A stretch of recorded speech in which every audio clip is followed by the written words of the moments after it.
When we win a triumphant victory in 2022 and when a Republican president takes back the White House in 2024, which I strongly believe will happen. On 4:11 a.m., Chicago was still asleep. The streets were empty. The snow along the curb had hardened into dirty ice. Street lamps cast a pale yellow glow over a 4-story brick building with a white sign above the entrance that read, Angel House Women's Outreach Center. To the public, it was a place of refuge, a nonprofit, a shelter, a symbol of compassion in one of the hardest corners of the city. But in the final minutes before dawn, federal agents already knew that was a lie, without sirens, without flashing lights, without warning. More than 90 agents from the FBI, ICE, Homeland Security Investigations, and a specialized financial crimes unit moved into position around the property. Their radios stayed low, their boots crunched over frozen pavement, search warrants were sealed. Perimeter teams locked down the block in less than 80 seconds. This was not an audit. This was not a compliance inspection. This was a federal takedown. And what agents would uncover inside that building would expose one of the darkest criminal systems Chicago had never seen coming. A system hidden behind charity dinners, donor galas, women's advocacy speeches, and millions of dollars raised in the name of mercy. By sunrise, 63 women would be pulled out alive. By noon, investigators would be staring at a donor list that reached directly into the city's political elite. Because this was never a shelter, it was a prison that learned how to smile for cameras. For 6 years, Angel House had built a public reputation that seemed untouchable. Its executive director, Nadia Suleiman Farah, 47, was one of those polished public figures cities love to celebrate. She appeared on local television, she attended fundraising dinners, she posed beside elected officials, she spoke in careful, compassionate language about protecting vulnerable women, immigrants, abuse survivors, and those rebuilding their lives. Public records showed Angel House had received more than $214 million through city contracts, private donations, emergency support grants, and corporate partnerships. It operated transitional apartments, counseling programs, job placement initiatives, and recovery housing for women in crisis. Its annual reports use phrases like healing, stability, and new beginnings. That image was not accidental, it was engineered. The investigation had not started with trafficking, it started with money.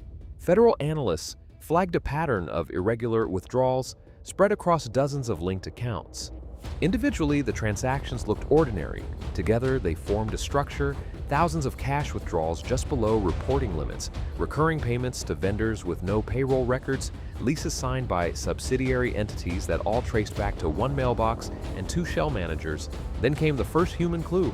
A woman picked up during a late-night patrol on the west side of Chicago gave officers a name she later admitted was false. She said she worked for a housing program. She had no ID, no real phone, no access to cash, no freedom to leave the apartment where she slept. And when investigators pressed further, one phrase kept repeating in her statement. They said I owed them for being saved. That sentence changed the case because financial fraud could explain the missing money, but it could not explain fear. It could not explain controlled movement, and it could not explain why women linked to Angel House seemed to vanish from one address and reappear at another every few weeks, always under a different file number, always under another temporary placement. By the time the federal task force mapped the pattern, Angel House was no longer being treated as a nonprofit under review. It was being treated as a live criminal enterprise. At 4:17 a.m., the breach order was given. The front entrance came apart under a hydraulic ram. Agents flooded the lobby and split by floor. Command teams moved toward administrative offices while victim response teams secured the residential wing. No gunfire, no resistance at first, just confusion. Hallways painted in soft colors, framed mission statements on the walls, smiling photos from charity events, storage closets labeled emergency supplies and community care. Then the building started to contradict itself. Thermal imaging showed dead zones behind interior walls where there should have been empty space. Building plans filed with the city did not match real measurements. A support beam on the 3rd floor concealed a reinforced cavity. An office wall behind Nadia Farah's desk sounded hollow. A maintenance closet led to a coded internal passage not listed on any occupancy permit. When agents cut through the first wall, cash spilled out. Not envelopes, not petty operating funds, bundles stacked and compressed, vacuum-sealed bricks of currency wrapped in industrial plastic, hidden deep inside the structure of the building itself. Some were mold-stained from years of concealment. Others had been labeled by month and location. By 6:05 a.m., agents had opened 9 compartments across 2 floors. Preliminary count, $38.4 million in physical cash, and that was before they reached the upper record suite. Inside Nadia Farah's office, agents recovered encrypted laptops, 14 burner phones, a donor binder, and 1 leather notebook marked only with a handwritten phrase, "Priority Guess." Beside it sat a color-coded ledger listing apartment numbers, weekly target amounts, transport schedules, and coded initials, not names, not clients, revenue codes. At that moment, the raid changed. This was no longer just about hidden money, it was about who that money came from. By dawn, federal victim specialists had identified 63 women linked directly to Angel House's internal housing network. Some were found inside the building itself. Others were recovered within hours from apartments across Chicago's west side, south side, and 2 nearby suburbs after synchronized warrants were executed at related properties. On paper, these apartments were transitional housing units, safe residences for women escaping abuse or homelessness. In reality, they functioned as controlled sites.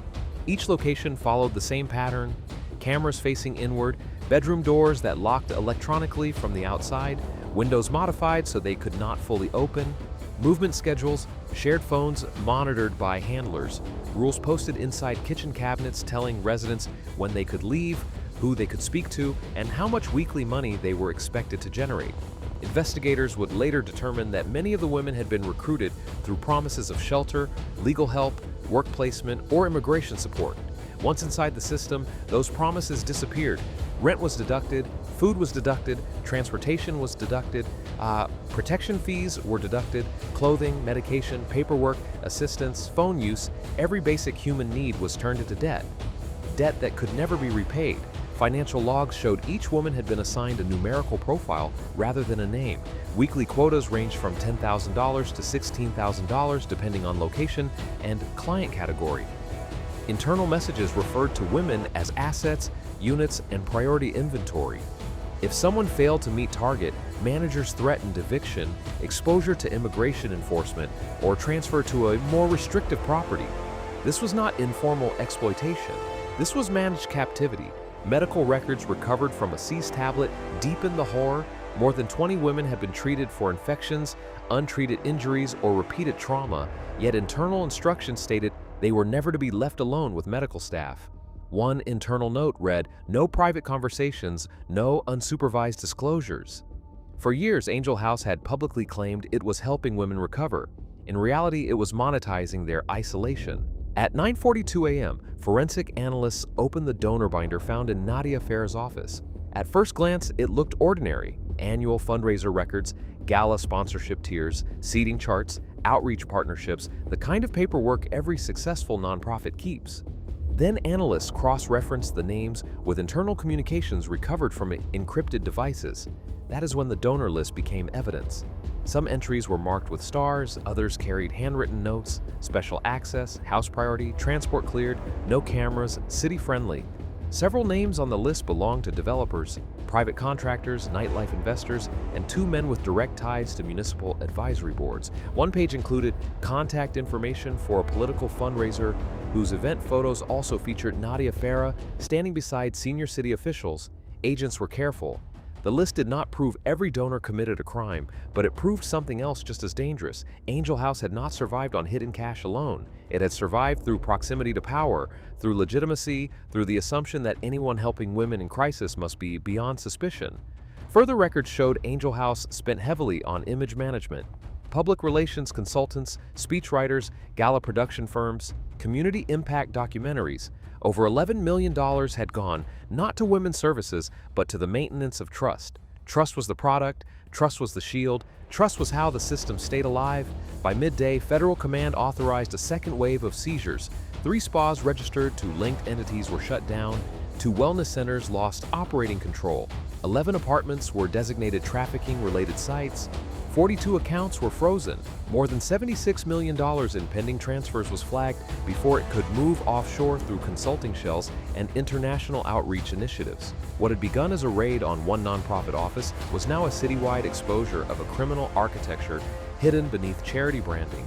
And then investigators found the transport map.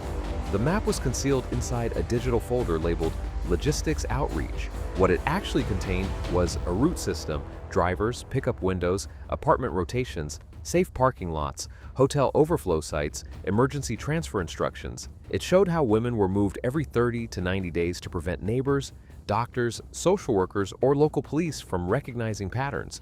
Some were rotated between Chicago properties, others were transferred briefly to Indiana and back, just enough to scramble consistency in paper records. It was not chaotic, it was optimized.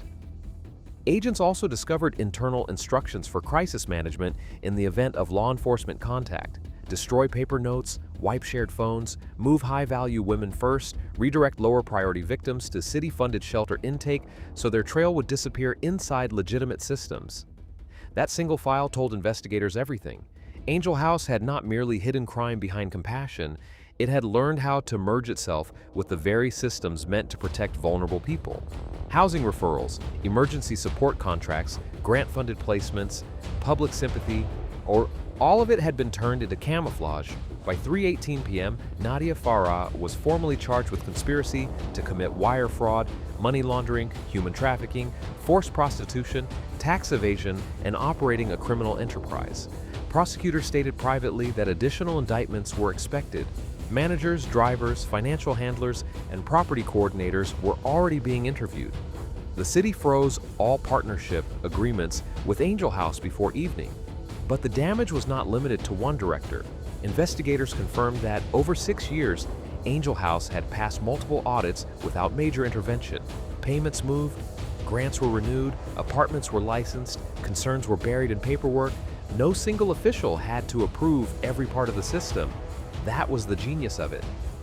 Responsibility was fragmented so completely that everyone could claim they only saw one piece. That is how modern criminal systems survive, not by overpowering institutions, by blending into them. By nightfall, the building on that frozen Chicago block no longer looked like a refuge. Its doors were sealed, its files were boxed, its offices were empty. The sign above the entrance still said Angel House, but the illusion was gone, and that is what made this case different. The most dangerous criminal systems do not always hide in abandoned warehouses or dark alleyways. Sometimes they hide inside good language, clean offices, annual reports, and carefully staged compassion. They learn how to wear the face of mercy. They ask to be trusted, and for years no one dares look closely because the story they are selling feels too noble to question. But trust without scrutiny is not compassion, it is permission. 63 women were rescued before the system could move them again. Millions in hidden cash were pulled out from behind walls built to protect secrecy, not people. And one nonprofit empire collapsed in a single day because federal agents finally forced open the place where image and crime had been fused together. The deeper question is the one Chicago will have to answer next. How many warning signs were explained away because the organization looked good in public?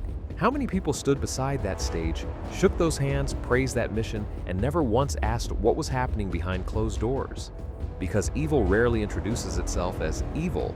Sometimes it arrives as charity, sometimes it arrives as care, and sometimes the darkest systems survive the longest because they learned exactly what kind of goodness people want to believe in.